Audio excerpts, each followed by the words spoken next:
So the basic premise as to what we're going through is aerodynamics as far as a visual pilot is concerned. Not talking about Newtonian physics, not talking about crazy formulas with a bunch of numbers, just how are you going to take the aerodynamics of your airplane and apply it as a pilot. So kind of give you the what, where, and why. Different topics that we're going to talk about: keeping the airplane coordinated, what is coordination, when does my airplane become uncoordinated? Those are the kind of questions that we'll answer. Spin basics, directly related to correlation. I know Dom had done the presentation about more advanced topics within spins. This is just down to the basics of spin characteristics. How to manage aircraft energy. It's just a different train of thought as far as when you're a pilot and you're at 1,000 feet with 90 knots. And it can just give you a different mindset as to how to think of your airplane, not so much as just this flying machine, but more of just a ball of energy. The power curve, how to use it. What is the power curve? When do I apply it? My favorite question, the favorite question I had as a student was always, well, you taught me this subject, fantastic, why do I care? So that's what I'm going to try and answer 9 times out of 10 is why do I care? Landing the airplane by reference to visual cues. What are we looking for in the airplane? How does this change when we change the configuration of our airplane? Flaps, power settings, different types of landings, how are these things going to change? Where are we talking about these topics? Mostly talking about it in the traffic pattern, climb descents, low altitude maneuvering. And why I want to focus these topics on low altitude maneuvering is this graph right here. I don't know if you guys went to the Career Expo last week or so, when Pete Fleischman brought something similar to this. This was just an updated year. This is aircraft accidents. The dark blue is fatal, the light blue is non-fatal. The majority of accidents happen due to loss of control in flight and on the ground and abnormal runway contact. 3 out of the top 4 are due to these things. So that's what we're going to try to avoid. What am I looking for when I'm close to the ground? What am I looking for when I'm on the ground? How do I control my airplane safely to not become one of these numbers? And by all means, if you guys have any questions, I'm not Sister Mary Higgins. This is in Catholic school. Just get my attention and ask it. I'm not going to come over with like a ruler and crack your knuckles. Just, yeah, that's how that's going to work. Keeping my airplane coordinated. What is coordinated flight? And actually, I had been asked this question on my FAA check ride by the safety inspector. He goes, "How can you explain coordinated flight?" And I just kind of sat there and was like, "It's a really good question." How do you actually define coordination? And I looked it up in a couple different books and a couple different articles, and it was a tough thing to find, because the thing is with aviation and with a lot of fields is you get this coordinated, okay, this is kind of some kind of aviation jargon, and the definitions also include aviation jargon in them. And the most simple one that I found was flight with zero side slip. Flight with zero side slip. Okay, now I throw this other piece of technical jargon in there of side slip. Well, what is that? And essentially what you're looking for is the tail of your airplane and the nose of your airplane following the same flight path. That cap doesn't go. So if I have the world's simplest airplane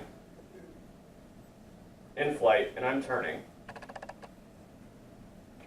does the flight path of my nose mirror the flight path of my tail? That would be coordinated flight. The other thing is, well, what would be uncoordinated flight? Well, if your tail and your nose don't follow the same flight path, we'll get another world's simplest airplane. So if my nose follows one path and my tail is behind it or in front of it, this would be your skid, this would be your slip. That's essentially what you're doing when you're trying to keep coordinated flight. If you're skidding around a turn, chances are you have way too much rudder. If you're slipping around a turn, chances are you don't have enough of that rudder to keep your airplane coordinated. So that's how I try to define coordination for you guys, just to, again, make it nice and simple. So what causes uncoordinated flight then? Uncoordinated flight can be caused by a couple different things, namely left turning tendencies of a propeller airplane. We know we have P factor. P factor dependent on angle of attack. If I increase my angle of attack, my airplane's naturally going to go off to the left side. I need more right rudder. If I don't include that right rudder, my airplane's going to get uncoordinated. Torque. and spiraling slipstream. These things both work in conjunction with power. If I add power, the prop is going to spin harder to the right. My airplane is naturally going to want to go off to the left-hand side if I don't compensate. Spiraling slipstream is the airflow around the airplane in that clockwise fashion that hits the tail and takes my airplane off to the left. So these are all things that are going to make my airplane uncoordinated unless you as the pilot do something about it. The other big thing that can cause uncoordinated flight would be adverse yaw. Adverse yaw is just simply a flight phenomenon. And what it is actually I'll throw this up here and leave it here for the majority of what we're talking about.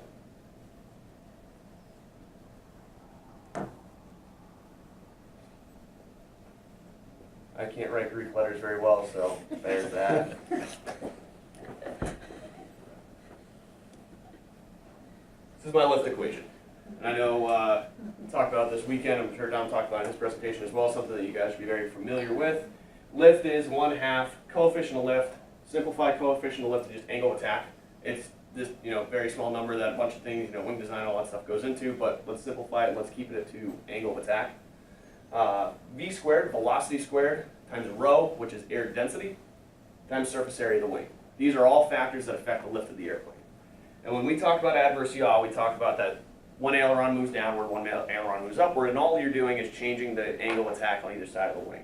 So I raise the angle of attack on one wing, I lower the angle of attack on another wing. That's going to get what my airplane is going to, what's going to make my airplane bank. Well, what happens is, another thing I'll throw up here and leave up for the majority is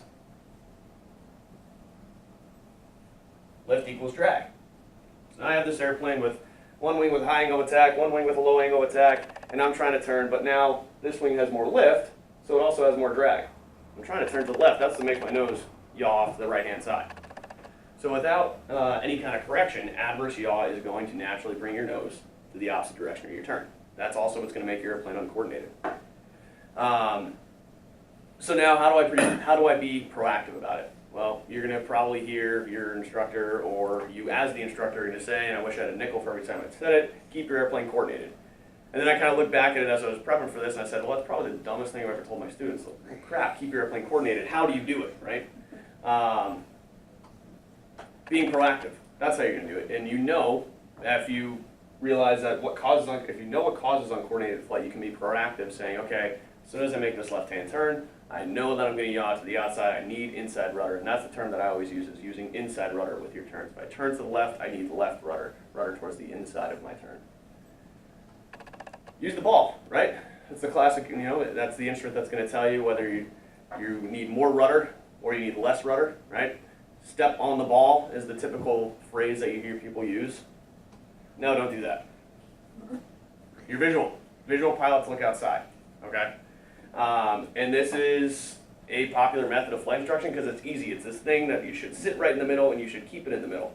But remember, this is a ball floating in, I don't want to call it frictionless because friction still exists, but is in a fluid that doesn't have a lot of friction. It's going to swing back and forth, whether it be through turbulence or small variations in flight path. It's going to swing back and forth, and it's not always the most reliable thing in changing phases of flight. For a steady state turn, absolutely you can use it, but when you're changing phases of flight, it can be kind of tough. Hey, that looks like something a visual pilot's going to use, the outside. And it's a really simple way of looking at it. Is this guy, he's flying straight and level, and he's got a point on the coast that he's flying towards. Now, if you're going to make a left-hand turn, remember, left-hand bank, my nose is naturally going to want to go off to the right. I don't want that to happen. I want this point that's off of my nose to stay directly there. Because remember, as soon as you bank the airplane, I'll draw another world's simplest airplane over on this side. Right, we know lift acts perpendicular to the wing. That's what gets my airplane turning, is then I have my horizontal component of lift and my vertical component of lift. Until this happens, my airplane's not going to turn. When you have 1 degree of bank, your airplane's really not going to turn. It's going to try and yaw in the opposite direction because adverse yaw is much stronger than this horizontal component of lift. So what you want is you want this point to stay right off your nose. If you're turning, you should be looking outside as a visual pilot and adding enough rudder to keep your point right off your nose. And that's the thing is that people always say, well, use inside rudder, use inside rudder. Okay, well now how much?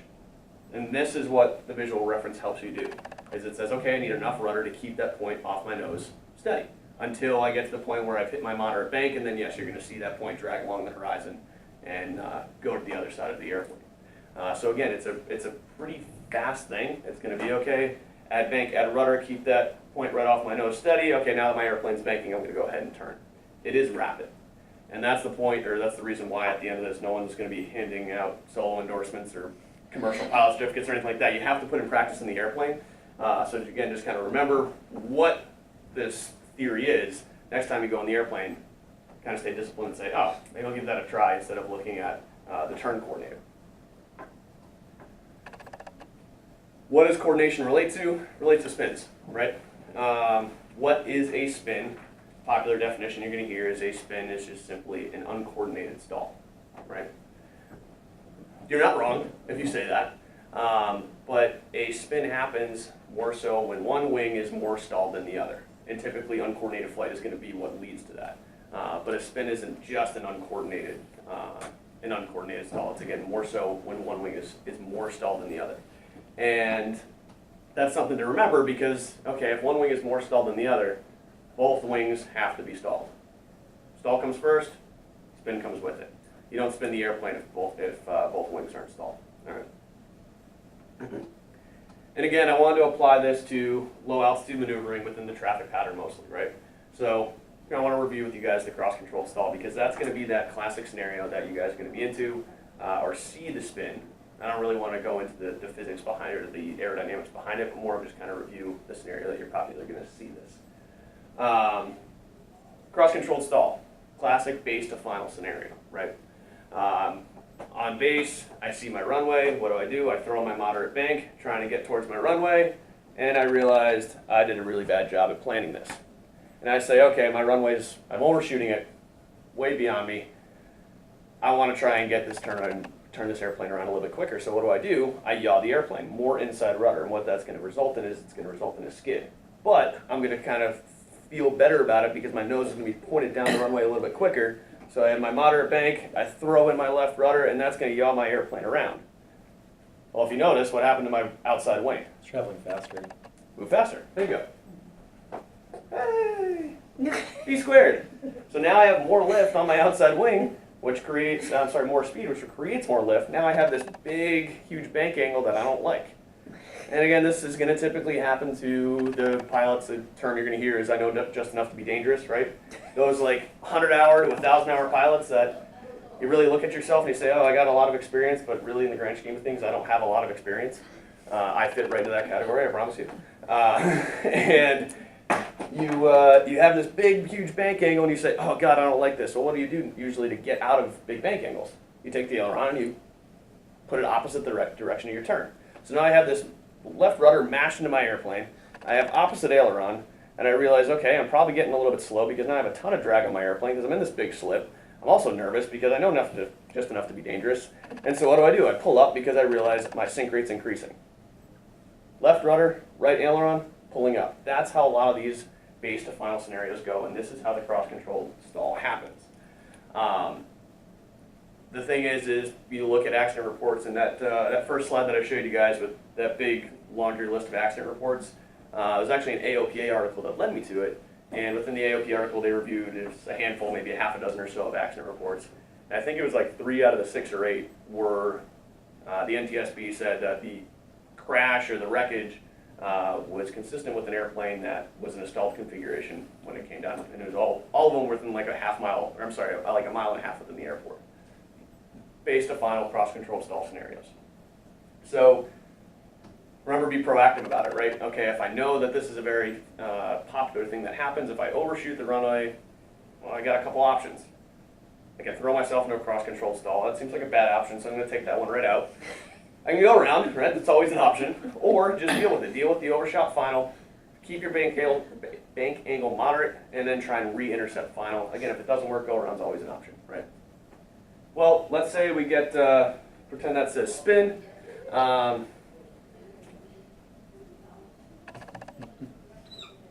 Cool. Good job, Andrew. Spin recovery. Because let's say we get ourselves in this scenario. Another thing I want to talk about, or give credit rather to Pete from Acrojet, was he said a lot of these things that happen, or a lot of times that these scenarios happen, you're not at 15,000 feet. No one does a base to final turn, and I'm talking AGL. Yes, I know Denver has an airport. It doesn't happen at 15,000 feet above the ground. It's usually 1,500 or 1,000, sometimes even lower. So it's not like you have a forever and a month of Sundays to go, okay, I knew it was a fruit. What one was it? It was an apple. You don't have time to sit there and figure out what your spin recovery is. It has to be a natural reaction. So again, the popular acronym we use is PAIR. Power idle, because what is happening, you are in a stalled configuration, you're going towards the ground. Power is not going to help you. All power is going to do is bring you towards the ground faster. So power should come all the way out. Aileron's neutral. We just talked about, well, if I'm in this big bank angle, and maybe now I'm in a spin, I'm in a bank angle, a bigger bank angle than I want to be, why can't I use my ailerons to get out of it? Remember, what's stalled? The wing is stalled. Where are your ailerons? On the wing. So your ailerons are not effective. They're not going to help your scenario. Actually, they might even make it worse. Because remember, this is where your large AOA is, right? Over here is where we have a small AOA. So what am I going to do? Well, to get out of the spin, I need to increase the angle of attack on the lower wing. Okay. So I go ailerons to the right, and I make a big angle attack in my spin, and this one becomes a little bit smaller. My more stalled wing is the one that's lower, right? So now I just further increase the angle of attack on the wing that's stalled even more so. So all it is exacerbate the spin. So aileron recovery is dangerous because of that sheer fact that, one, they don't work, and two, if I try and put or maneuver my ailerons out of my spin, all I'm doing is increasing the angle of attack on the wing that's more stalled. All right, so ailerons neutral, just sit your yoke right dead center. Rudder opposite direction of spin. Well, why do I use my rudder to get out of spin? It's the only thing that works. What else you got? So sit your yoke nice and neutral, realize what direction you're spinning in, and hit your rudder out of that turn. Elevator down, and this is another spin. I have to throw my nose forward to recover from the stall. And a lot of times in small GA airplanes, ones that those 100 to 1,000 hour pilots are typically flying, are ones that are stable, right?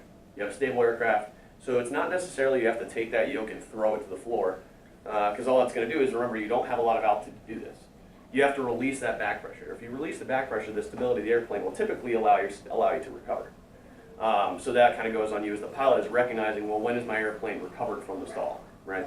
I don't have to throw the yoke completely forward to get myself in this huge pitch down scenario with no altitude to do it, to really recover from the stall.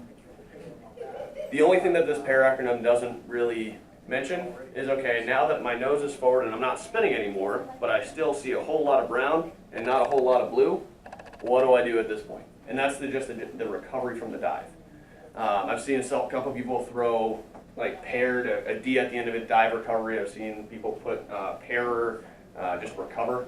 But remember, just as a pilot, your job's not over. I'm staring at the ground and I have to pull up, and this is where people traditionally overstress the airplane, because you have a ton of airspeed. You're pulling back, a really good opportunity to over-G your aircraft. So keep it simple. Again, avoid, be proactive. Don't try and hot dog it in there with that excessive bank angle. And remember your stall recovery. Me personally, if training pilots at any level, I think people should go and experience spins and spin recovery. I actually went and there was an event where this guy, Bob Berlin, he was an old safety inspector, now DPE, and he was saying, even like private pilots, go up with an instructor, please go with an instructor. And he actually emphasized that. Even if you are an instructor, go with another pilot. It's just never a good idea to recover. For a solo. Yeah, right. Go up there and practice spins and spin recovery. Do it in a safe environment at 6,000 feet where you have a ton of altitude to recover from. Because one thing that will do is it'll take out the oh crap factor of the, oh, I read about this in the book, but never happened to me, oh God. Right? You don't want the first time that you're doing something to be at 800 feet with passengers on, your buddies on board. So even if it's not in the, the curriculum that you're being taught in, or not, something that your CFI personally would want to do, there's plenty of opportunities out there to experience spin recovery. Yeah, go ahead. In the private pilot course right now, Yep. do we do spins? You do not. Do not. That is something that, like me, again, this is talking my personal opinion, not my Bridgewater 141 opinion. I think it should be in a TCO, and I think you should be able to do that. Our chief pilot probably would welcome that discussion. And that's a local choice at Bridgewater right now? Right, Okay. exactly. An exactly. FAA choice. Yeah. Okay, so the FAA doesn't Generally want does you. not like. Right. Okay. If they see spins in a private pilot TCO, they usually just kind of steer back from it because, well, what happens is, and actually that same graph that I brought up to you guys at the beginning, it also, so you can just type in NTSB aviation statistics and you get this big Excel document of a bunch of reports and graphs and stuff. And what it does is it also breaks it down to instructional flights. And in instructional flights, the number one killer is controlled flight into terrain and loss of control in flight. Typically done with people trying to practice stalls or maneuvers or spins when maybe they don't belong doing it. So that's why the FAA will usually say, why don't you just teach them about spin awareness? That's usually the verbiage that you'll see in a private pilot TCO that's approved by the FAA is spin awareness. We'll talk about it on the ground, maybe we'll do it in the sim, but they don't like it to see it in airplanes. I suppose it's more of a old school, they call it stick and rudder mindset of teaching or going up with a private pilot and doing spins.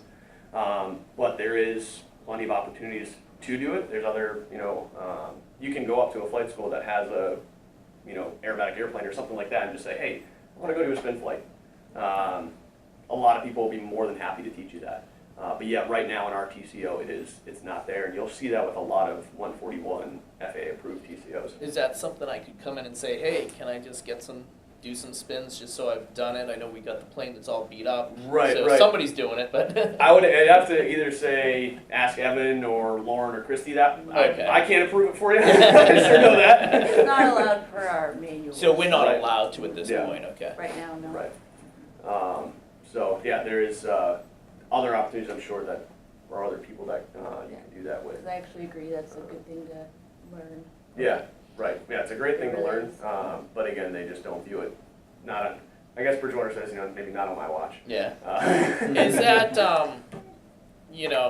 I'm just early on getting back into Yeah. this. I'm working on private right Sure, now. yeah. So, but, I got some buddies that have a plane at New Bedford. Mm-hmm.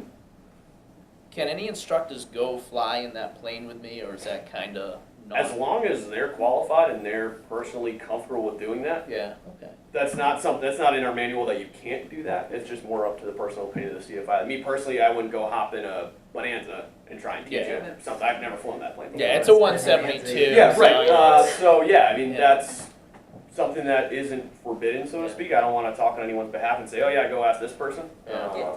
But yeah, that's not forbidden, I suppose. If, to answer your question. Oh, right. Cool. I don't have to do stalls tomorrow, but. Fair enough. Just don't spin it. Right. Yeah. That spins, yeah. That's what we call negative reinforcement when you spin and trying to do. Oh, pin. Pin. So another topic we're going to discuss is energy management of the airplane. And I told you guys at the beginning, this whole discussion here was going to be kind of geared towards, I want you to think of your airplane in the traffic pattern, just this little ball of energy, this 2,200-pound ball of energy.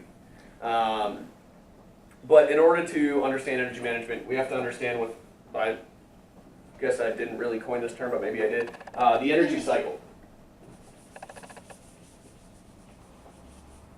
Can you guys see the stuff okay that I write over there? Yeah. All right, cool. So what do I have? I have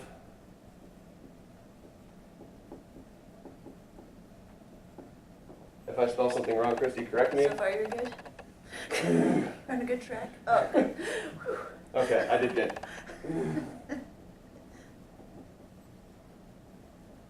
I have potential energy. Potential energy we view in the form usually of altitude.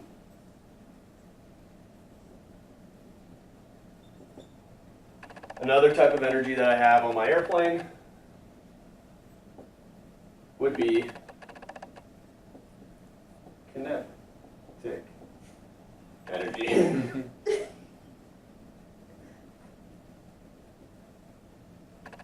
Cool. Start off here. So potential energy, kinetic energy. Kinetic energy is typically going to be in the form of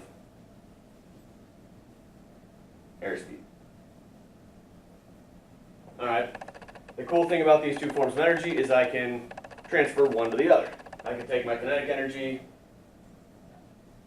and I can allow it to become potential energy. I can take potential energy and I can allow it to become kinetic energy, right? You hear a lot of people say trade airspeed for altitude, right? Or trade altitude for airspeed. But I also have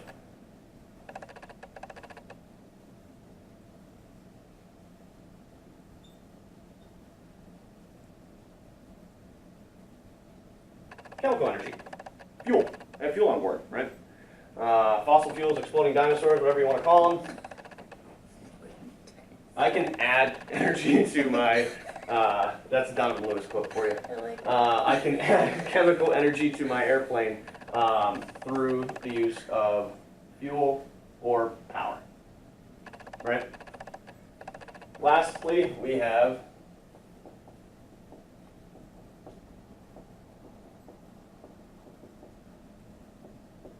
heat energy, or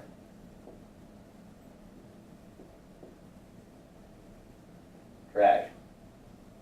All right, and I can take energy away from my airplane in the form of heat energy or drag. This is my this is my energy cycle, right? Potential energy, kinetic energy. That's what the amount of energy that my airplane has right now.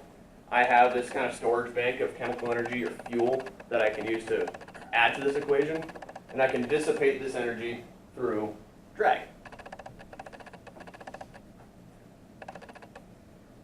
So what are my options to transfer energy, right? To add energy, what can I do? I really only have two options here, right? I can either add power or I can reduce drag, right? That's the only couple ways that I can really add energy to my airplane. How do I remove energy? Again, we talked about it. We can pretty much do the opposite of adding it, taking it away. I can reduce any kind of power that I have in there, or I can add drag. That's going to reduce the overall energy of my airplane. This is where it kind of gets more fun and interesting, is transferring energy. So I'm not trying to really, and now energy itself can't be created or destroyed. That's where we have drag and power added to my equation. But if I transfer it, that's where I get that, oh, let's trade airspeed for altitude. If I realize that I'm high, and when I say that I mean I have a higher altitude than I desire, but I have a lower airspeed than I want, all I have to do is pitch the nose down, pitch the nose of the airplane down. All of a sudden I've taken that potential energy and I've lowered it. I've taken my kinetic energy and I've raised it. So I haven't reduced energy off my airplane, I've just changed it from one state to another. So I can transfer it. What if I just want to maintain my current energy state, right? I don't want to take anything away, I don't want to add anything, I just want everything to be the status quo. And that's where the chemical energy that you add into the airplane and the heat energy that you dissipate from the energy from the airplane have to equal, right? If you're adding as much to the pot as you're taking away, it's just staying the same.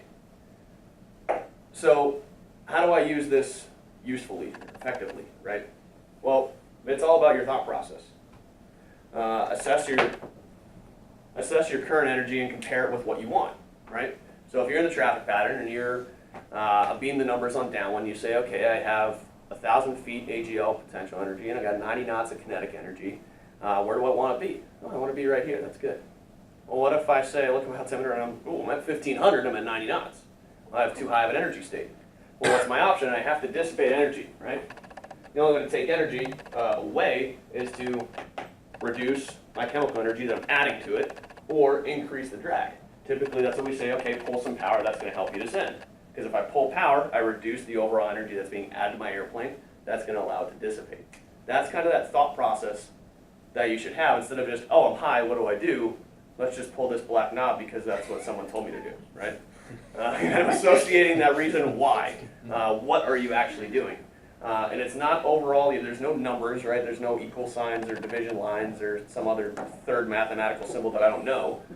It's pretty simple. It's an easy thought process. And all you have to do is say, okay, where's my airplane and where do I want it to be? And it's the same idea going back to why I wasn't going to hand you a private pilot certificate or a flight instructor certificate at the beginning of this, because you have to put it into practice in the airplane. The next thing is again, after you've assessed it and compared it to what you want, manipulate the controls to achieve your ideal energy state, right? Where am I? Where do I want to be? Okay, you kind of look almost at 3P model, perceive, process, perform. Perceive, what's my current state of my airplane? Process, okay, where do I want to be? Perform, okay, let's either pull power, let's add drag, maybe let's nose over and just transfer energy. Let's just change the overall energy state of my airplane to get where I want to be. And again, the key here is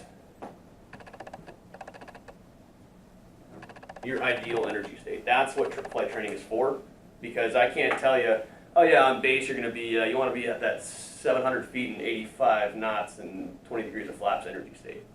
Depends. Are you in the mountains? Are you at sea level? Are you doing a short field landing? Are you doing a normal landing? Are you in a 172? Are you in a light twin? It all depends. So I can't sit here and just spit out numbers to you guys as far as what that ideal energy state is. That's when you take this practice, sit yourself in the airplane, and realize, okay, this is what ideal looks like. Cool, I have these options to either add, remove, transfer, or maintain, right?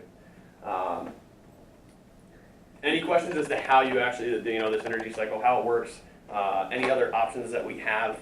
When we talk about drag, that's where we throw into, you have a ton of options here. Flaps, right? What's the purpose of flaps? To increase the overall drag of your airplane to allow you to descend without increasing your airspeed. Well, let's look at the purpose of flaps as far as energy is concerned, because I'll just relate it to the 172. We'll call this our downwind, our base, our final, the runway 5, which only has 2 piano keys. It's not like a 4-foot wide runway. My downwind, what do we say? Okay, 10 degrees of flaps, 85 knots, right? On base, what do? We add another notch of flaps, so now we're at 20 degrees and 75 knots.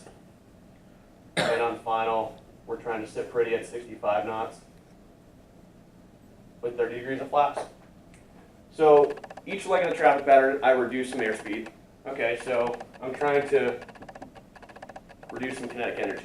Well, if I lose airspeed, if I transfer it, I need to increase my potential energy. But remember, you're trying to descend this whole time.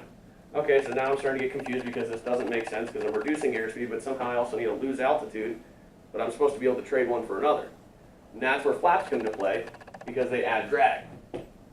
So I can lose kinetic energy and I can lose potential energy because all of that stuff gets dissipated through the extra drag that flaps create. All I do is I change the chord line of your wing.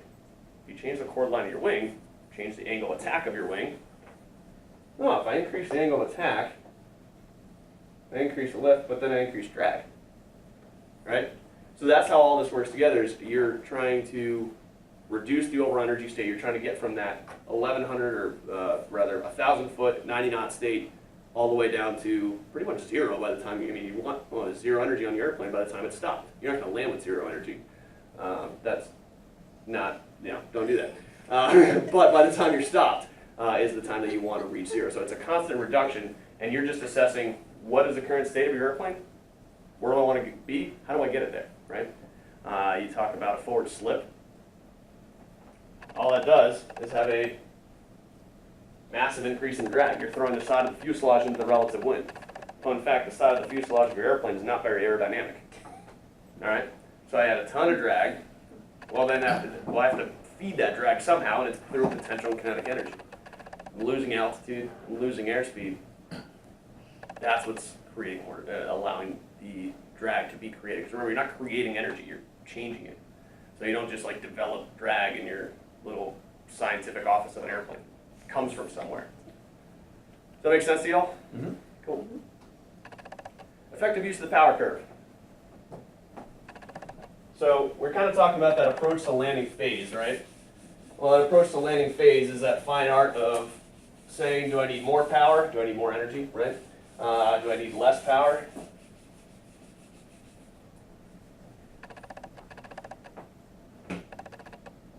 Power what? So here's, there is two, two curves that are commonly seen in the aviation training world. One being the power curve, one being the drag curve. And a lot of times they can kind of get mixed up, thrown together, and confused to be the same thing. So we were talking about the power curve. And this is, all it does is it compares the relationship between the airspeed that you have and the power that you need to maintain level flight. Remember, the power curve always relates to level flight, all right? But at the same time, what is power? What's the difference between power and thrust? One of those things that maybe it's not the most important thing in the world to understand, but in order to understand the power curve, if you use the power curve while you land, okay, so in order to understand landing, okay, I guess I kind of need to know what power is. And all power is it's the amount of work that's done over a period of time, right? And the way I kind of relate this is I say, okay, me and Dom stand at this end of the room, and we got a 50-pound box of it, and we push it to the other side of the room. We both did the same amount of work. We took this big box and pushed it to the other side of the room. So Dom's super strong. He made it there in about 30 seconds. I'm not. I made it there in about a minute. Right? Yeah, I lost. Humble beginnings. So Dom had a lot more power than I did because he did the same amount of work, but he did it in a less amount of time. Right? So that's essentially what power is. Power relates to time, whereas thrust, just the sheer force on the airplane, it has no sense of, there's no relation to time to that whatsoever. So like I said, don't get yourself confused between these two power curves. Where'd my black marker go? Who knows? I'm going to use a green marker. All right, so over here, we'll make a somewhat not straight line. Shout out to Bridgewater's art program. So up here we have power. And down here we have airspeed. And again, this all relates to level flight.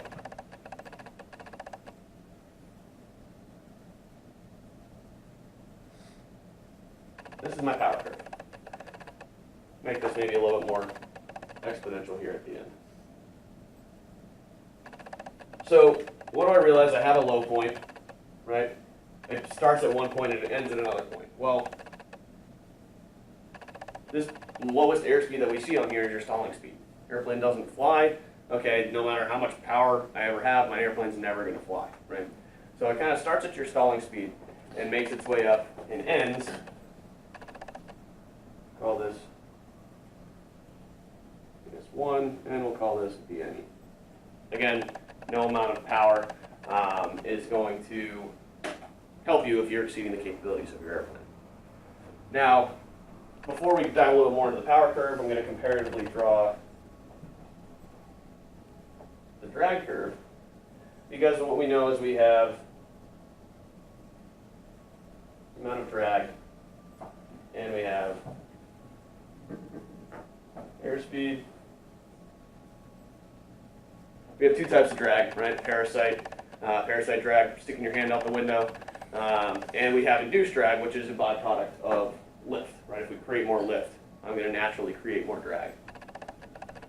So at really low airspeeds, I have a high amount of drag in the way of induced drag, and at high airspeeds,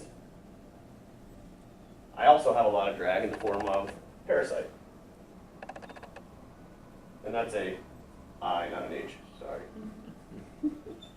Cool. So induced drag goes down as airspeed increases, but parasite drag increases as airspeed changes. So that results in what we know as total drag.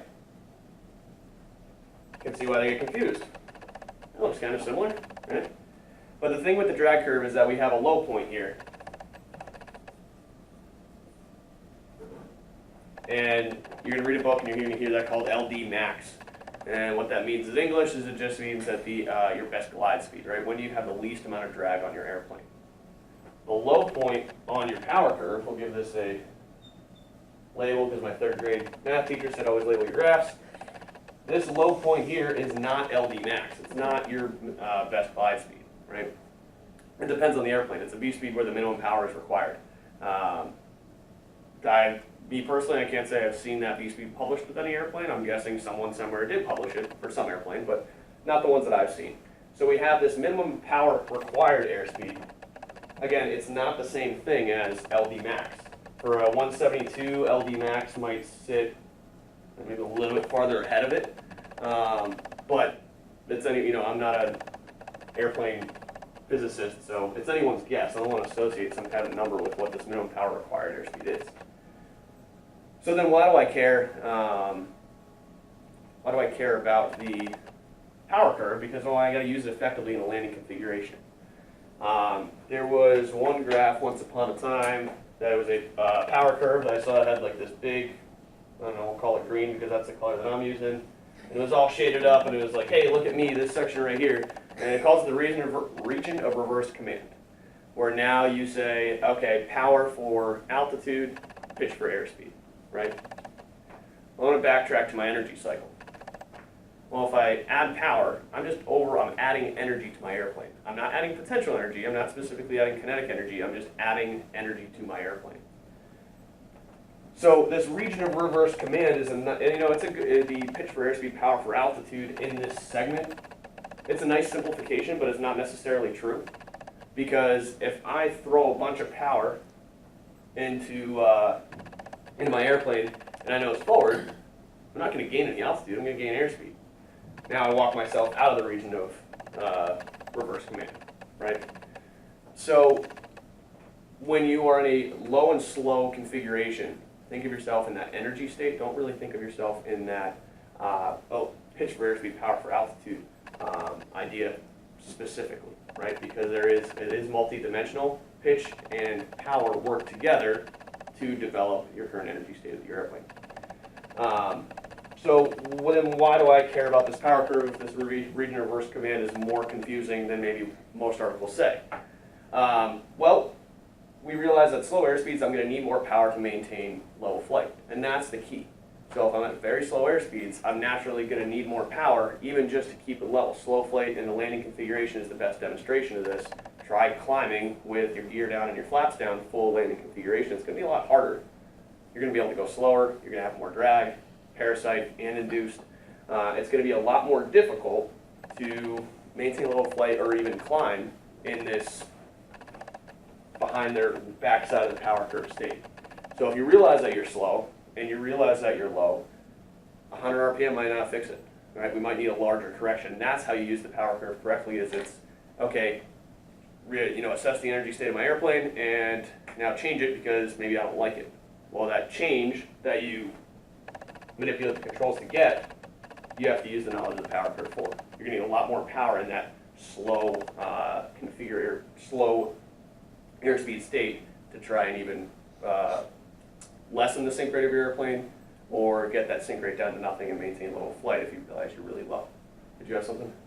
I don't know if you put your hand up, no? No. Oh, no, okay, cool.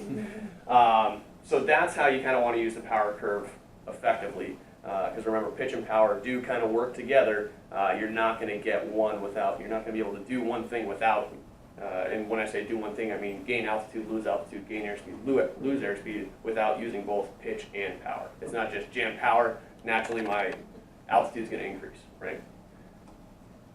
Cool. So last part that we talked about was using visual cues to land the airplane safely, right? How are my visual cues going to change? When you're doing a normal landing, what do you say? You always have an aiming spot and you have a landing point, right? Aiming spot is physically where, okay, if I look out my windscreen, the aiming spot is where I'm going to put that specific spot on my windscreen, the specific location. Again, that's going to depend on the height of the pilot, the type of airplane that you're flying. There's no, when you get airplane specific, yeah, there's, 4 fingers, a fist, halfway up the windscreen. There's a bunch of different spots that pilots will use, but that's going to be different based off of where you sit, how tall you are. Put that in what I call your spot on the windscreen, right? Because everyone has their spot that works. That's what flight training is for, is you figure out where your spot is. But more so, how are those visual cues going to change based off of different configurations? So the big one that I've seen throughout observing mostly pilots at the private pilot level, is you put them in a no-flap landing situation, and everything that we know just like goes up in arms. It's like, dear Lord Jesus, take the yoke. Because everything changes, right? Yeah. And the biggest thing that changes here And the biggest misunderstanding that I found, and I found this misunderstanding just through oral questioning afterwards, is I said, okay, if you're descending to land in a no flap situation, is your pitch attitude, and I'm going to highlight or emphasize the word pitch attitude, going to be higher or lower? And they go, well, and then kind of saunter around and usually walk them to the point where they say, okay, pitch attitude has to be higher. Sweet. So then I say, okay, what about your angle of attack? Does your angle of attack have to be bigger or less? And yes, I'm sorry, FOI and whoever wrote the Fundamentals of Instruction book, that is kind of a trick question. I'm a terrible person for doing that. But the idea is I have this pitch setting, which is one thing, and then I have an angle of attack, which is completely different, because your angle of attack on a no flap landing should be the same as your angle of attack with flap landing. We talk about, well, what do flaps do? And actually I'm going to turn off this space machine somehow. Cool. So I'll draw two wings. One is a nice clean wing. One is a clean wing with some flaps, right? What does adding flaps do? Well, it changes the chord line. Here's my chord line without flaps.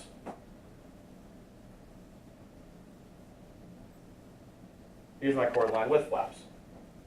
Now, if my relative wind remains the same, that's going to naturally change my angle of attack, right? Angle of attack being the difference between chord line of the wing and the relative wind. So here's what happens is I want my angle of attack to remain the same, right? So we'll call this the ideal landing angle of attack on approach to land in a Cessna 172 with a 65 knot final. That's going to be my ideal angle of attack. Well, if I take this same relative wind, okay, clearly that angle is a lot smaller up here than down here, right? So naturally, what do I have to do? I have to change my angle of attack somehow by increasing the pitch attitude of the airplane. And again, that's one of the bigger misconceptions that I've seen is it's, okay, what's the difference between pitch attitude and angle of attack? They are two different things. Just because you have a really high pitch attitude doesn't mean necessarily you have a really high angle of attack. All right? Because that changes based off of how I configure my airplane. So when you're trying to land the airplane in a no flap situation, your pitch attitude is going to be higher, which is typically why in a no flap landing you pick a higher airspeed. Because you can't land the airplane if you can't see the runway. And if I keep that 65 knot final in a 172, especially if it's light, I'm not seeing the runway, right?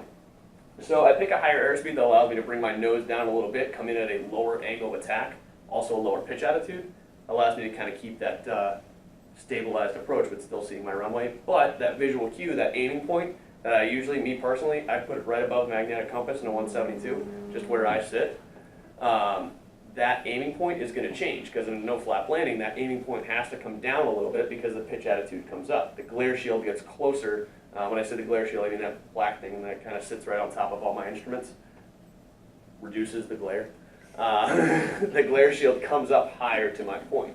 I have more of that VY pitch attitude. You know, I don't have VY power setting, so a little bit different, but my nose comes up, my aiming point changes, and that's what brings my the airplane down in a different state. So again, when you're flying your airplane, have visual cues, coordination, keep the nose of the airplane centered when you first start that turn. Again, it's pretty immediate. It's not because if you can't keep that point off your nose forever because you want to turn. But for that split second, when you say, okay, how much rudder do I need? It's just enough inside rudder to keep that point straight off your nose, not yawing off the outside of your turn when you first start it, right? Visual cues when I'm landing, assessing my energy state. I can use visual cues to assess my altitude. Airspeed, that's what instrumentation is great for, so I'm not saying you have to look outside all the time and ignore those 6 things that are kind of useful and pretty expensive in your airplane. Also, on approach and land, have an aiming point, adjust it accordingly based off how your airplane's configured. Make sense? Questions? Cool. Rock on.